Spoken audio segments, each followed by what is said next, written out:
Hi friends. Siddhu Jonnalagadda, Anupama Parameswaran వీరిద్దరు కలిసి నటించిన లేటెస్ట్ మూవీ 'టిల్లు స్క్వేర్'. ఈ చిత్రం ఈ రోజే వరల్డ్ వైడ్ గా రిలీజ్ కాబోతుందన్నమాట.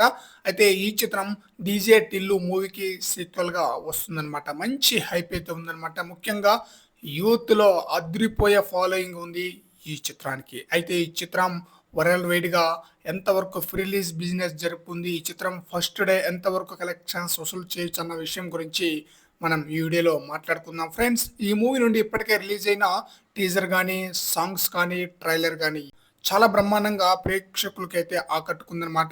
ఈ చిత్రం యొక్క ప్రీ రిలీజ్ బిజినెస్ వచ్చేసి నైజాంలో 8 కోట్లు, సీడెడ్లో 3 కోట్లు, ఆంధ్రాలో 11 కోట్లు, టోటల్గా ఏపీ తెలంగాణ కలుపుకుంటే 22 కోట్లకు బిజినెస్ అయితే జరుపుకుంది. Karnataka plus rest of India వచ్చేసి 2 కోట్లు, ఓవర్సీస్లో 3 కోట్లు అనమాట.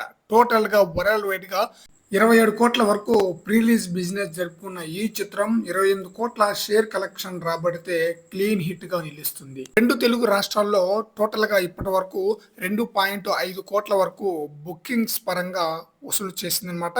ఇక ఓవర్సీస్ లో ఇప్పటికే $250K మార్కును అందుకుని అద్భుతమైన బుకింగ్స్ తో జోరైతే చూపించిందనమాట అక్కడ. అయితే ఫస్ట్ డే ఎంత వరకు కలెక్షన్స్ రాబట్టవచ్చు అన్న విషయానికి వస్తే 7 కోట్లకు పైగానే షేర్ కలెక్షన్, 14 కోట్లకు పైగానే గ్రాస్ కలెక్షన్ రాబట్టే అవకాశం అయితే ఉంది. ఈ మూవ్ పై ఉన్న మంచి అంచనాను బట్టి ఇంత కలెక్షన్ రాబట్టే అవకాశం అయితే ఉందన్నమాట. మరి చూడాలి అఫీషియల్ గా ఫస్ట్ డే ఎంతవరకు కలెక్షన్స్ వసూలు చేస్తుంది అనేది. ఫ్రెండ్స్, మీ యొక్క అభిప్రాయ ప్రకారం ఫస్ట్ డే ఈ మూవీ ఎంతవరకు కలెక్షన్ వసూలు చేయొచ్చు అనేది మీ అభిప్రాయాన్ని కామెంట్ సెక్షన్ లో తెలియజేయండి ఫ్రెండ్స్.